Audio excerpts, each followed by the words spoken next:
Well, hello and welcome. Well, today we are talking about NPP's affirmative action, or maybe not so affirmative action, because today the heads of the party met and decided against it. They had once upon a time said, look, let's just bring an affirmative action, which means that there were certain seats that they were going to protect or earmark for women to go, sort of a safe seat in terms of luring more women into politics. Indeed, women in the political space is a good thing. But then there was two schools of thought. One who said, no, it's against our human rights. We are also men, and if the women are strong enough, let them fight for their position. There's another school of thought who thinks, well, it's become a man's world, and in order to help women, why not, put in a few laws and changes here and there so you bring women into the equation. And that's what brought us today, indeed brought the NPP back to the table to think whether is this a right thing or not, and they decided against it. That's what we're going to discuss to find out, did they do right? Did they miss an opportunity to make history? Well, who knows? We'll go around the world finding out how other people do it. And the NPP has been in the news lately, so today we're looking at affirmative action and other things NPP. When I come back, I have some super guests to introduce and talk to. My name is Nana Sakwa, and this is PM Express. Well, thank you very much for staying. NPP affirmative actions and other matters, or all things NPP, in fact. With me in my studio is a long-lost brother, if I may call him, Mike Okwe Jr., legal practitioner, and also a member of the NPP. Mike, you're welcome. Thank you very much, my brother. And I have to charge you Ambantemsa. All those who appear on the show first, you'll find Ambantemsa. We are traditionalists here, so we like to keep tradition. You see, to show respect to Nana himself. You see, but thanks for coming. No, don't mention it at all. Dr. Theophilus Richardson may join us in the studio later, so let me acknowledge that. And then on the phone, we'll speak to Catherine Afeku, former MP for Evalu Ejura. We'll speak to Nana Asante, immediate past mayor of Harrow in London. And then on the phone now is Efia Adote, who's a vice president for FIDA and first vice chairman for WILDAF Ghana. We just want to hear her take on this affirmative action that has been dropped. Efia, you're welcome to the show. Thank you. The line is quite safe. I know my line has been dodgy. All my viewers have been talking about my line being dodgy, but I'll raise my voice and see if it's any better. Is it any better now?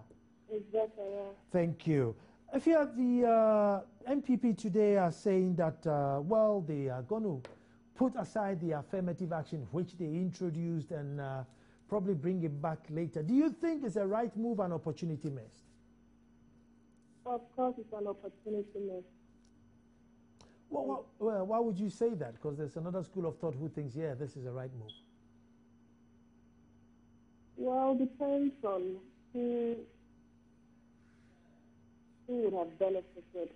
But we think that would have been for the greater good.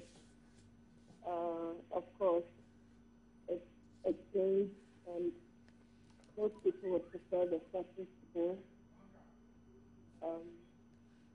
It's an opportunity missed because, as I believe you know, we are signatories to a number of treaties and conventions that would conventions in respect of gender balance, and this would have brought the numbers up a bit. So it's an opportunity missed. If you're on the issue of gender balance, I mean, I hear, the women are saying, look, we don't want cherry pickings. We just want to be out there on the field, boot to boot, shoulder to shoulder, and, prove our worth. The reality is that not many women put themselves out for these positions. Mm-hmm. That's the reality of the situation. If a lot of women were putting themselves out for these positions, we wouldn't even consider gender balance. But the reality is we're in a country where a lot of cultural beliefs and patriarchal beliefs restrain women from competing evenly with the men. That's the reality. I mean, most men will just decide and just join in the race.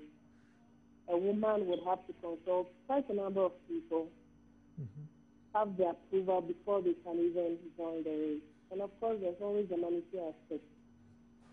So if women are saying they want to compete, then it's fine. We don't have a problem with women competing evenly, but we are saying that even when the number of women who want to compete are out there, it still reduces the numbers, which would render our lawmaking process having the needed gender perspectives or female perspectives, because we're talking about a parliament with 375 seats, and we have just about 30 women. It is a procedure that deals with voting. So that would mean most of the female voice would be silent because there are a lot of, there's a majority of men. And we are saying that these laws affect women as well as men. These women are more than 61%.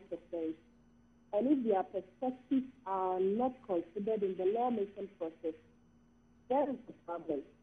That's our whole point. We don't really mind the women who want to compete evenly. We are actually in support of that.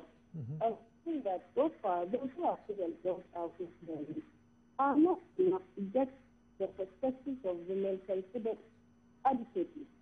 That's the issue. Well, Ifia, thank you for that input. That was Ifia Adote, Vice President of FIDA and first Vice Chair of WILDAF Ghana, obviously thinking that the NPP lost an opportunity there. Let me come to the studio and find out from Mike Okoye if he thinks that, Mike, your party lost a perfect opportunity of setting a good lead and a good example. Well, I'd just like to start by saying that this is a very tricky issue. And I think I agree with her that we could have done something historical. We could have done something which would be unprecedented. Because usually when you're trying to deal with things like women's rights, action for black people, as it is even in South Africa, there are a lot of white people who are screaming blue murder, that this has not been handled properly. And they feel that the places being given to black children in the schools, they are being denied that opportunity. And the black people in businesses owning certain percentages automatically without having broken sweat, and so on and so forth. But you see, these are things too that also must be handled in a certain atmosphere and vacuum. It should be done over a certain period with a lot of consensus building, a lot of consultation, a lot of trying to deal especially with the peculiarities. Because when you're trying to make such a decision, you cannot just go tar brush across the canvas.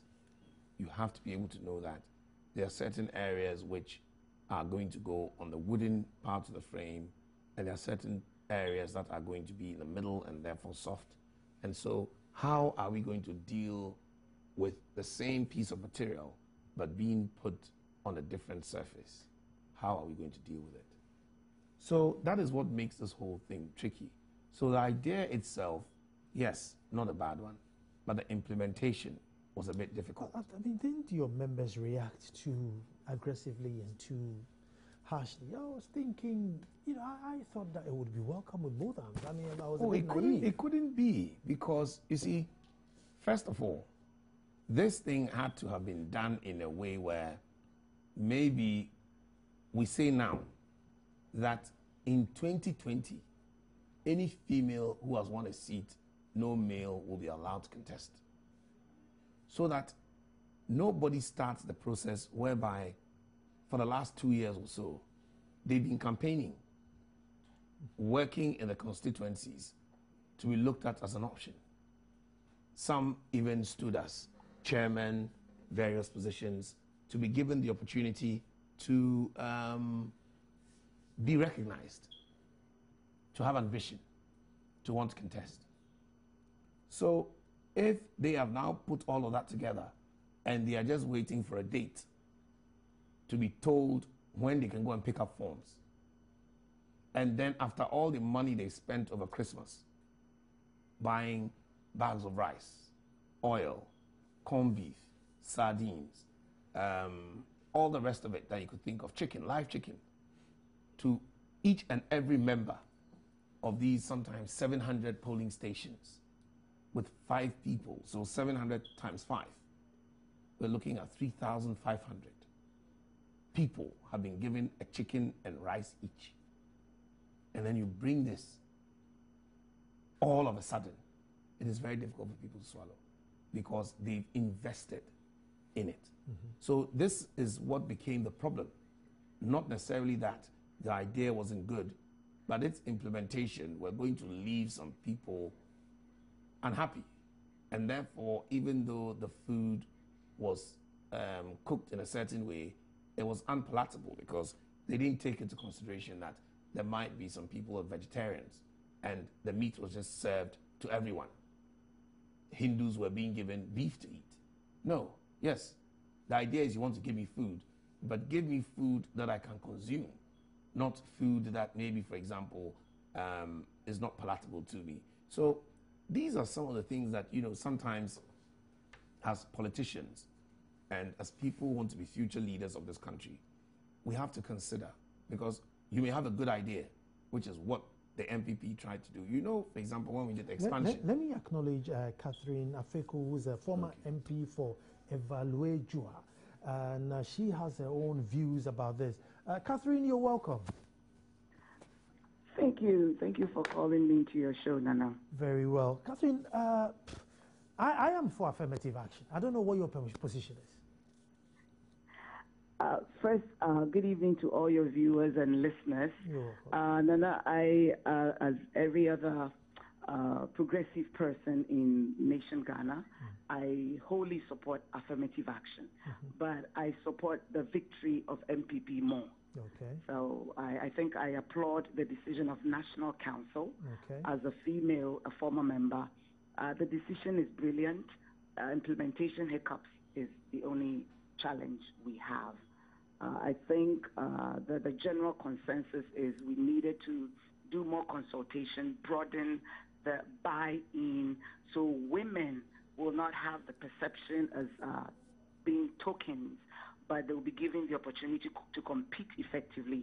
And this brilliant idea of implementing affirmative action in the political space will also be programmed properly. I would want to see it at a level where we go to Congress, it will be put in our Constitution. We have an opportunity to do this. Article 2 of our Constitution, Clause 20, already broaches it. So if we are to agree at a national level, there is an opportunity to put it in our national, our party constitution, and also to encourage other political parties to buy into this idea, because affirmative action is a positive discrimination to encourage more women to participate in governance and leadership, and it is a great idea. And as a party, we have been the trendsetters in taking decisions that sometimes, creates a bit of tension, but the end result is it's good. This one, it's the timing, but the concept, I am 100% for affirmative action. Catherine, what about your position where it said, the women don't want cherry pickings, they want to be out there fighting shoulder to shoulder, boot to boot. Do you share that same position? Yes, I do. You take my situation as an example. I have been in Parliament. I competed with 4, 5 different men. The different political parties fielded men, but effectively fought with them and won. We're about to have parliamentary primaries. I'm competing with a male, and it's quite all right. All the 16 women who are in Parliament that the party in its wisdom wanted to protect them, they have fought gallantly with men to win their seats. So the perception in politics is perception is reality. They don't want to be seen as tokens. They want this law to be accepted by the entire party. And we also would have had some hiccups along the way where it breaches the rights of our counterpart, male. What we want the whole party to understand is women who want to participate in governance and leadership don't want to be pitted. But we want room for women to participate in governance, and it has to be done in a way where every polling station executive, every regional executive and national accepts gradually the idea. So I applaud National Council for putting it on the shelf and allowing us to go to Congress so the majority will decide. The reason I say that is victory is paramount. The 16 women in Parliament are not the only women competing. There are 275 constituencies. So what happens to the women competing in the 259? Then it becomes negative affirmative action against those women. And my colleagues in Parliament fought gallantly to be there. So they have all come out. I'm happy they have to say they want to compete. But we all support affirmative action. It has to be brought on board where the party, the entire family of NPP accepts it. So we are not seen as we can't compete. We do want to compete, but let's face it, women are not enough in Parliament, and any positive discriminatory act that will encourage more women to be a part of governance should be encouraged, should be supported, but to be done where every citizen buys into the concept, so our colleagues are not vilified. Catherine, before I let you go, I mean, since you've been in Parliament before, this other rule about, people of Ghana origin should stay within the Ghana coastal areas because they are more likely to be voted for. I mean, these are some of the truths which are admitted in the, in the closet, but not admitted in the front room. What's your position on that? I was not part of the National Council meeting, but the party in its wisdom, there are certain areas where if you listen to the ground and if you look at the demographics, it's best to have a consensus build. And I would have wished we didn't put it out in the public domain. These are political, strategic decisions that may be behind the scenes. Regional chairman, Ashite, who's an expert and an experienced regional chairman, would find a way of building consensus and fielding winnable candidates, whether they are GAs or not. But there are certain places that if you don't put the ethnic spin on it, it might be a little difficult to snatch the seat. So the decision and the strategy is good, but it would have been much, much preferred if it was not put out in the domain. As for affirmative action, you can't cover it up. It has to be championed, it has to be pushed out there, and it has to be pulled and drag people along to accept. But it is not right for 275 people making decisions for Mother Ghana. Watch it, Mother Ghana have less than 20% to be co-creators of development for Ghana. Well, thank you very much, Catherine, for throwing that light into it. And very soon I want you in studio so we can actually debate this issue. But before I leave, I want to encourage all women to pick forms, those who are up for it. I am picking mine tomorrow. I encourage all my sisters who are up for leadership to go do it. Do not be intimidated. God is with us, and we will be there with our brothers to govern Ghana. Inshallah. That's good. That's good. Mike, I think she shares the same view as you, that it's a good idea, but the timing was wrong. Yes, I mean, with somebody like Catherine, she is not just a woman of substance, but she's someone who not only challenged a seat for the NPP, but won a seat that the NPP had traditionally never won since the days of Kwame Nkrumah. So she fought it. In Zima area, which is a very traditionally Kwame Nkrumah territory. She fought and she won. No man, no woman had ever done that before. She won it as a person. Let me take a break here, and then when I come back, I want to find out that if indeed everybody's complaining about the timing, then what informed the original idea of even constituting this law in the whole first place? Don't move, we're coming straight back. And when we come back, Dr. Richardson will join us. Don't move. Well, thank you very much for staying, and affirmative action on the table for discussion. But I think, my brother Mike was in full flow before I called for a break. And let me say, welcome to Dr. Richardson. Thank you. Thank you, and thanks for having me. You're welcome. You're welcome. But you were mentioning about how tough that seat is, and then Catherine won. Yes, and by winning that seat, Catherine Afeku was able to set a certain record, something that had never been done before. You asked a very important question when we're about to go in terms of what informed the decision in the first place. There was this discussion about why don't you look at this, why don't you look at that? And sometimes you may be eager to do something good, but we all know about the saying that you can do the right thing in a wrong manner, in a wrong timing. Even sometimes proposing to the very person you may end up marrying, you may just do that at the wrong time. On that particular day, she may just have had a bad time, or she may not be ready because she wants to study for 1 year, and if you ask her to marry next year, they are ready. But your love for her may make you be too eager, and you may misjudge it or mistime it. So I would say that we can look at it as mistimed. A wrong proposal. As a proposal that was proposed a year earlier. Let us wait for the lady to finish her exam, and then after that, we propose again. Do you think the party members would agree that, look, during the next election we can go with this? Will they agree? I don't know about the very next election or two after. Well, two after. I mean, not but 2016. We have to start looking at ways where we can entice women more. And the process has already started. For example, bringing them in by halving their fees. Because I was hoping that we'll speak to Nana Asante because she's a member of the Labour Party. Yes. And they also have affirmative action. You know, she tells me about how strict the party goes about it. And also, they also have the same challenges. Yes, but hopefully you see, the producers yes, will and get her and then we'll they get that may have started it at a period where it was conducive. And I would even think that if the NPP were in power next time, where now they can make this decision early and notice certain people who may want to stand as male in that area and give them certain carrots. You know, when you want to do something, even with kids, that's what they call the carrot and stick approach. You find a way to get the consensus going, and sometimes certain offers are even made. Talking about even affirmative action with the women, one thing to build the women up also is give them less fees, which we started.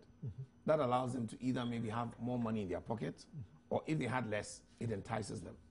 But most importantly, if we are fortunate to be in power, one way we can look at this is giving women more appointments. We know of certain attempts in some quarters. We don't want to look at this thing in a political circle. We want to look at it in terms of what can be done for women. There were promises of 40%. That was a good idea. It was not achievable or has not been achieved yet. Is it something we can do to strengthen more women in politics? And by even doing that 40%, we need more competent women to be in those positions. Because you see, if you bring an incompetent person just because you're female, just because you're black, we put you there, but you can't do the job, the person will still fail. Let me bring Dr. Richardson in here. I mean, Doctor, I'm sure you've heard all the goings-ons about affirmative action. What's your take on it? Good evening to our cherished viewers. I think Mr. Okwe, Aaron, Mike Okwe. So Mike Jr. Yeah, Mike Jr. has said a lot. Aaron is still the name, yes. Because you know the old man as Aaron Mike. This is Mike Aaron. So it's the same. Interesting. Yes.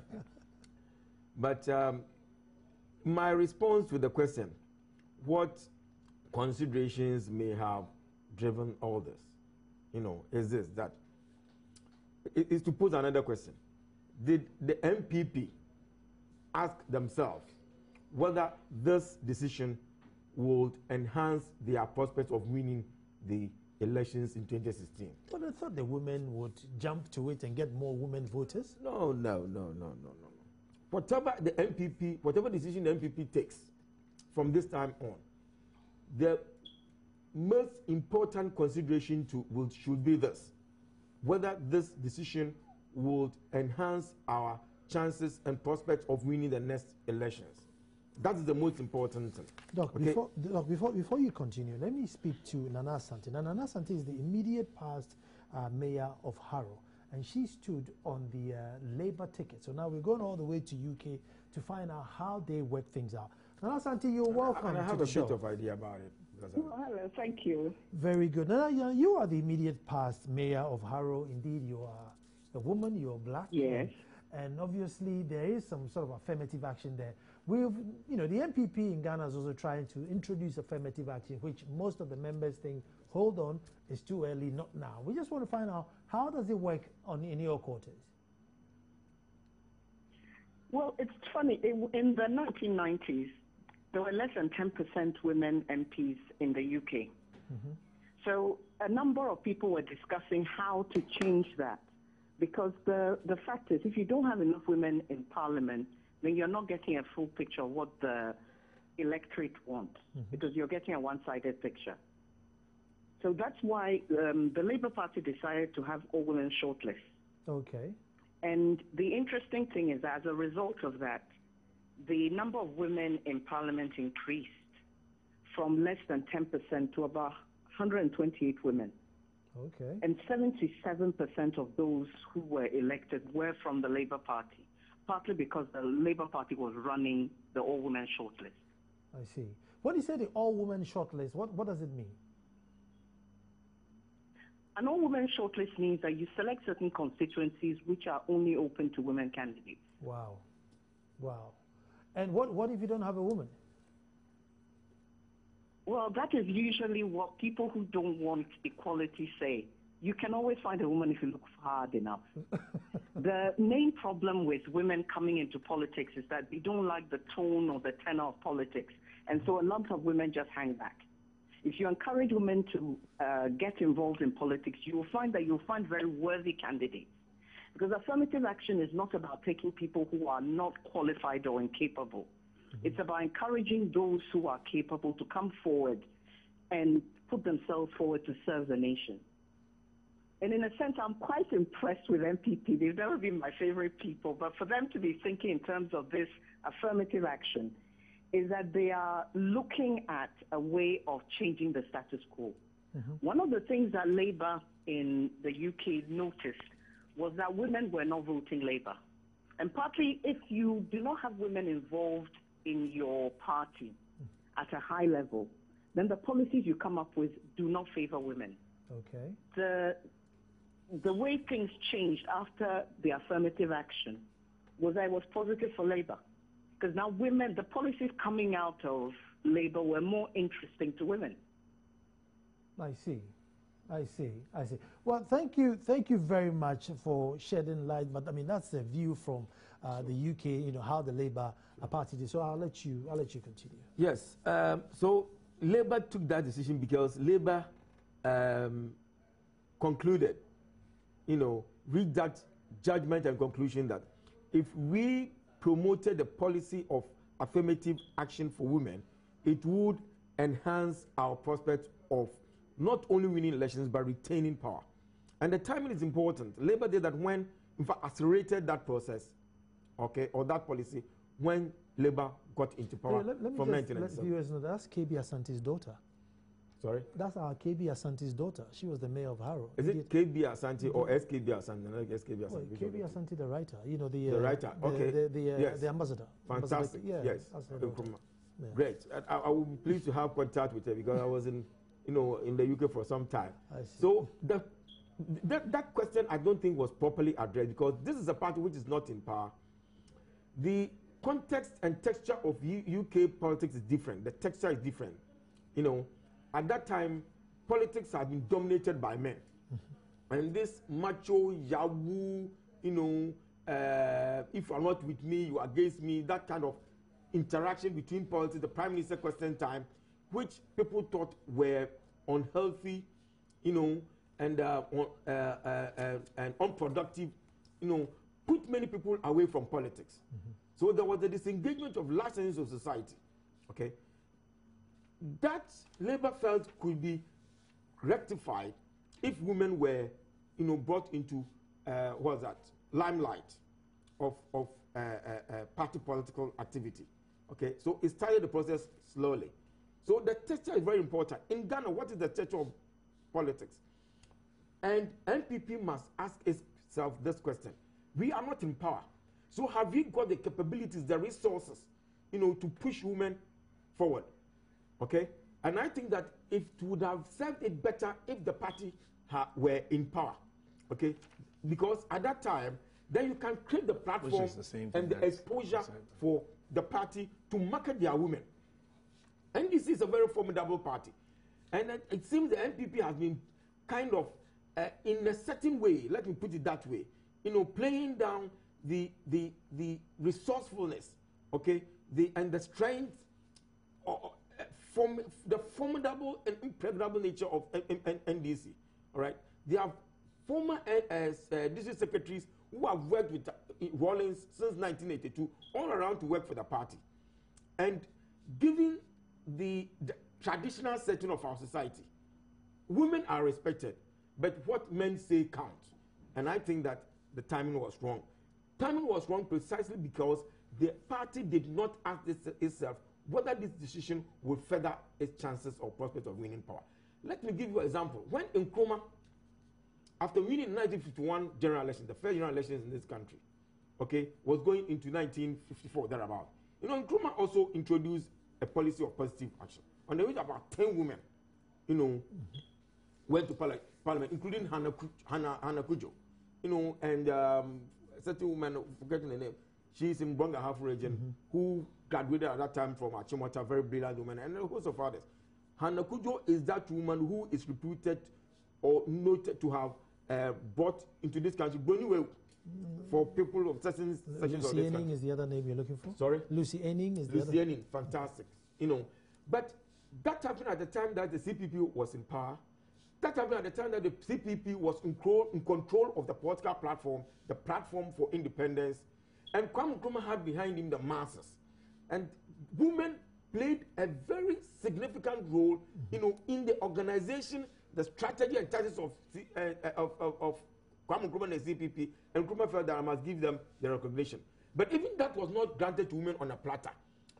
All the women went through the process and the procedures of the party, so that Nkrumah ensured that, proper women in the sense of the capabilities, women who understood the politics of the time and who had the capability to perform not only within the party structure, but also within the governmental administrative apparatus, went into parliament. I don't think these requirements have been satisfied by the NPP. I don't think these conditions exist. And therefore, this issue must not have come up at all in the first place. What the party wants to do is to grab political power in 2016. And they should ask this question, I'll repeat, whether this will win us political power. It was misplaced, it was misguided, and it was misplaced. It was unnecessary and counterproductive. On that note, we'll move straight to Bawumia. Now, no Bawumia. Mark, you want to react to that? I just wanted to add that I agree with him that unfortunately our timing, as I said, was not necessarily the best. But the intention was very good. As you heard the other lady who gave her opinion that in her mind, she felt that, and she's very proud as a woman, that NPP is attempting to go into this area, which is something that other political parties have not considered. Bear in mind that the NPP, we have more women than any other political party in this country. So already it's a party that is appealing to women, and our people tend to also vote for women more. And Mike, a quick one. You've had much of the platform before I came in. Yeah, because you were late. So when you are late, you will get more. Don't worry. I was giving you a notice. Do you know what time? No, we are not blaming you. I'm just saying I've had more because I was early. It's because of the important significance of this topic. That's why I've traveled from Winneba to this place. Now, my response to your intention is that we have a saying. No, don't respond to my intention. The lady said, well, the she's happy. And remember that opinions differ. Intention. You are giving your opinion, and I was giving the opinion that the woman's side NPP also agreed. Have good intentions. I agreed with you. NPP may have intentions. Politicians may have good intentions. Leaders may have good intentions. But there's one principle that must always guide the intentions of every politician. That the way that is paved with good intentions will not always end well. And it is not about intentions that matter. It is how fruitful that intention will be. And that intention must be determined by the circumstances of the time. And as a politician who is adept in political organization, strategy and tactics, we had rather not talk about intentions. So let's go down. We must lick. But I agree with him that the intention is very good. Let me add. What I'm form a saying bigger is that majority of the nation. that intention must be determined by the circumstances of the time. In Labour's time, I've told you, I've been in UK, I've been very much inundated with the UK politics. Okay? Politics has become a kind of macho, all men, masculine activity. And that had put off not only women, but large essence of society. And Labour saw that most of although economic policies or public policies tend to be gender neutral, Labour was quick to realize that most of the policies, if you were not anti-women, did not favor women. That is also a very, enlightened society, where debate determines the prospects of parties winning power. Through the media, it is not like our world, where you have men doing all kind of this pugilistic, bellicose, kind of politics. We have 15 minutes. Yes, and you know what women, the ordinary women in the field say? When it gets to the heat of the politics, it's baby no friend. So any grabber, when there's anybody and the party want to grab power, they must find men who are formidable to form an impregnable team, armed forces, men on the ground to hit the ground running. Men who can really appeal to the women so that our old women will get their loins and our men will reap and say that these are the men we want that as men to lead our party. Let's get on to the Baumia. No, before we get to the Baumia, because to be honest, because we can't continue laboring this point. Then you shouldn't have interrupted me when I was just ending. But let me land on what you're saying. You have had no. Let me mention this. I don't agree with him.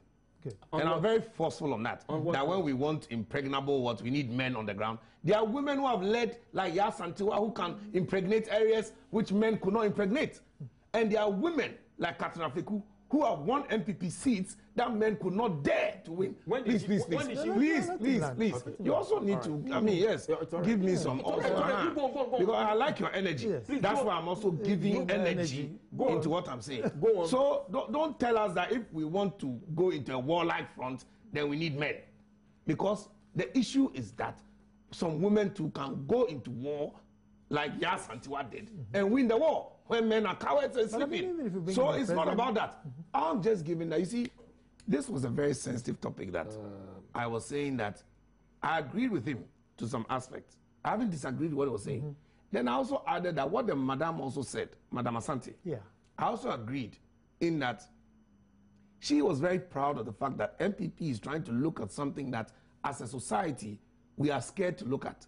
So even though the first attempt was not good enough, it is something that in future we should do well, which comes into what he was also saying that even though we had that intention, we should go ahead and make sure that it is well carried out. That's all I'm saying.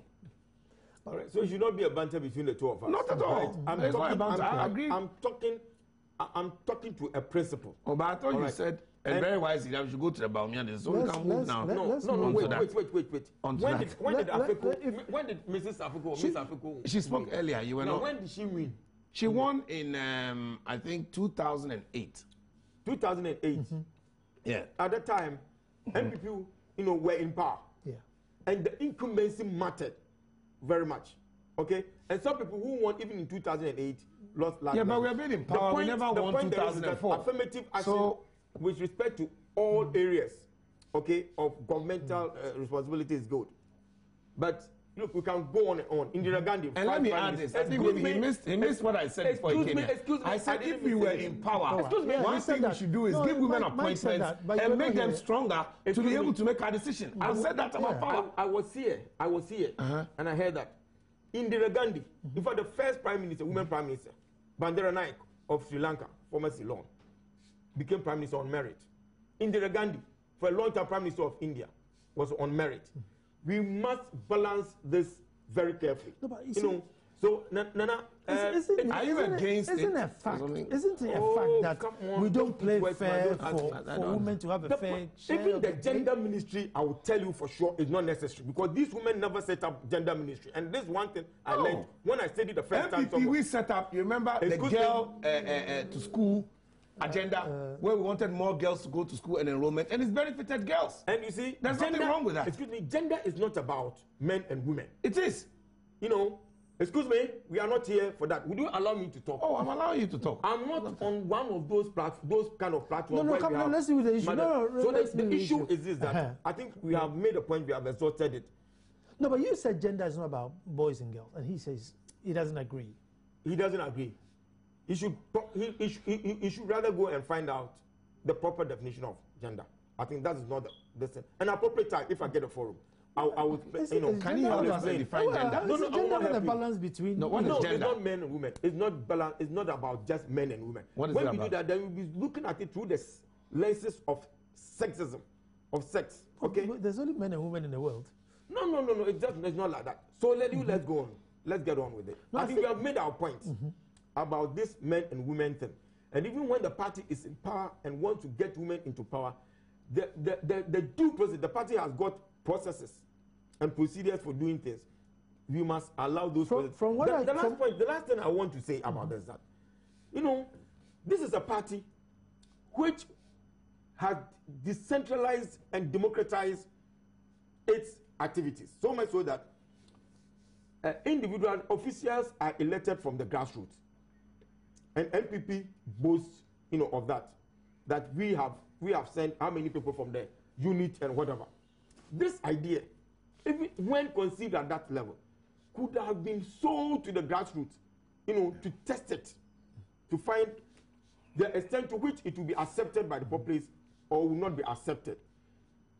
That, I think, is a missed opportunity. And I speak with passion, not just as an outsider, as somebody who was very much at the center of the formation of the party, NPP as a party, against military authoritarian. Okay. Would you want this in 2020, this implementation to come in 2020? Would you want that? At the time that the party, not 2020, but at the time that the party.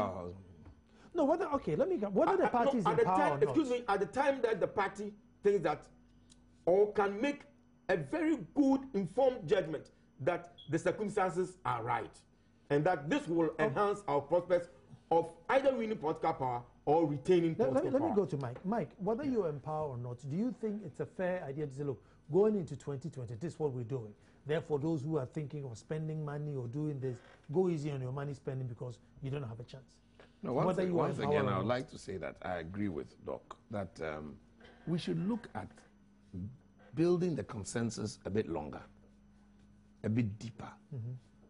As I said previously, I want us to have looked at doing this over a certain period, and then we make a certain announcement for a futuristic date. Because you see, when you look at the law of perpetualities, where you want to perpetuate something, where you would say a man cannot contest here, that means that if my grandson were to come out in that same constituency, he's not eligible to stand? No. So we even say, oh, we'll do this for a period of 2 terms, by which time we are hoping to have gotten more women interested or elected. Those who are there should now try and fight to maintain, because if you look at our constitution, Article 94, which talks about the quality or the being a parliamentarian, it says he or she, before it goes into things like hail from, resident, all those other criteria. So if you yourself as a party, you are making those decisions, you know that no club or membership of any society can make rules against the fundamental law of the land, which is the Constitution. So these are things that we have to find a way that even the men will not go to court. Because believe you me, the party also realized that those antagonized men who have already spent money and who feel peeved and feel ostracized simply because they are men, if they go to court, the party will lose. That's an embarrassment. And this is not something that is weird. Look, you remember the NDC recently had this situation where they said before you can stand, you should have been a party officer for this or that, and that or that, and that or that. You remember that recent case? And the NDC lost because the Constitution said no. Even though you are bringing those criteria, it does not conform with the Constitution. So we have also brought certain criteria which we have looked at again. Look, even the Supreme Court of the land and that's where I disagree with Doctor on this point. The Supreme Court of the land sometimes makes a decision and later reviews the decision.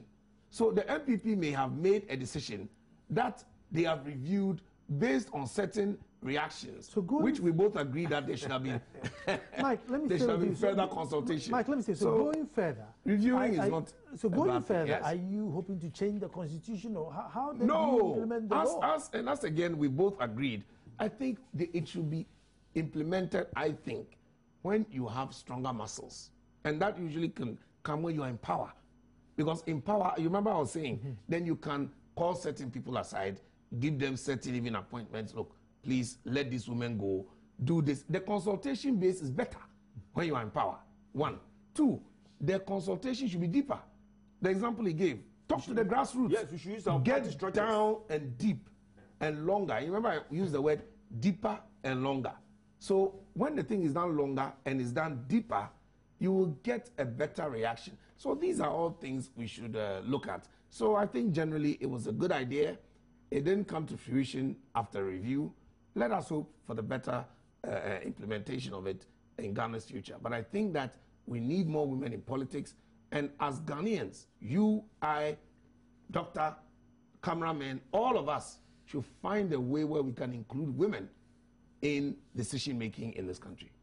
Yeah, something that is very neutral. I think my last on this point. Yeah. The party must look at strengthening its women's wing as well. Yeah. You know, of the party organization. I think for a long time it has remained very, very, very weak.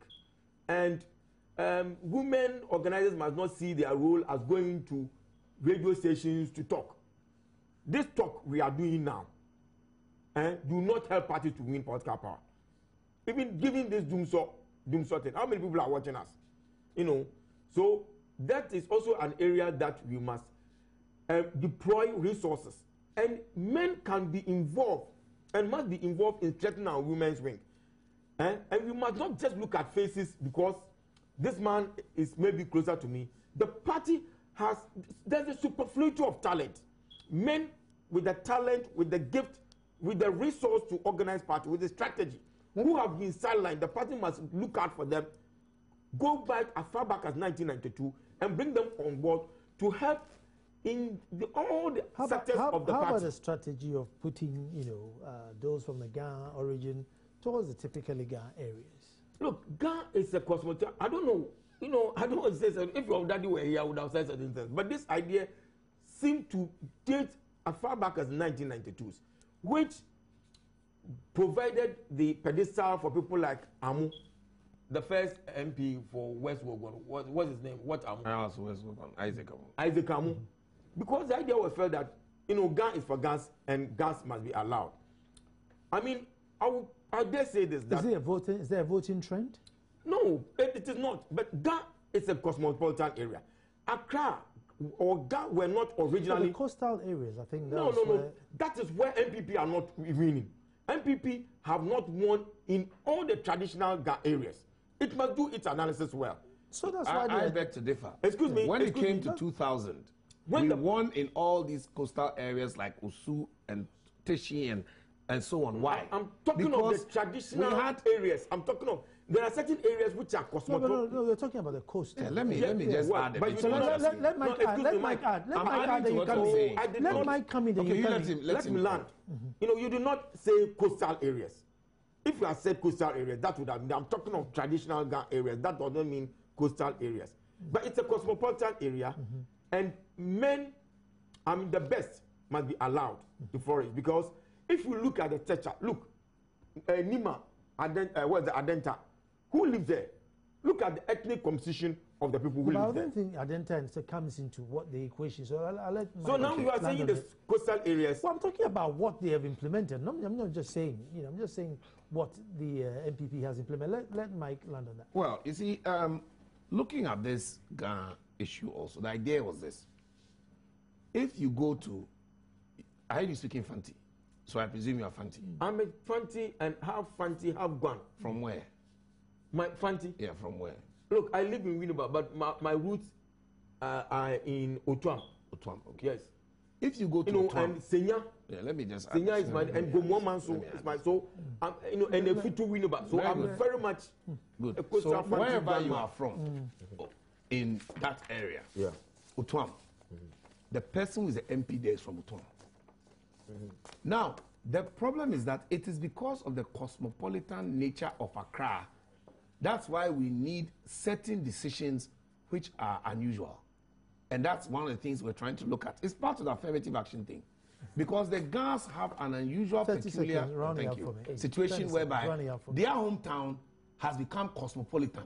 And so now the Gans are being eroded from being in the forefront by settlers who have also come in.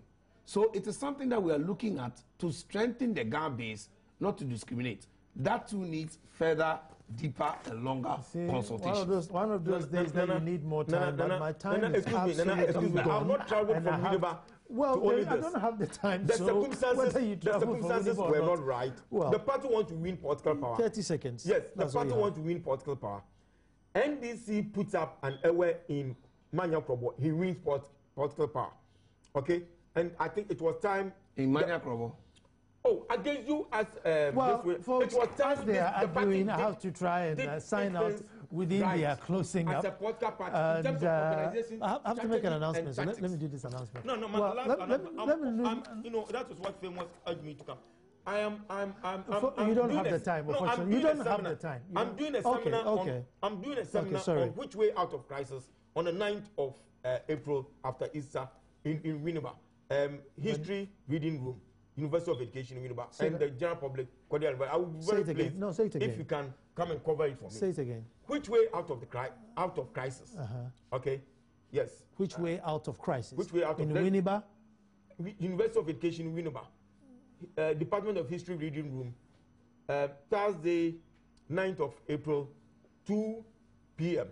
I presume is Ghana getting out of crisis. Yeah, which way out of crisis? We have, gone into repeated crisis, and we have not been able to get out of it. So which way given out? what is happening in Europe, all right. I look forward with our crisis. I look forward to that, and I say that those of you who follow, that's my opinion on Joy FM. Tomorrow, I'm asking: has John 3:16 been a waste?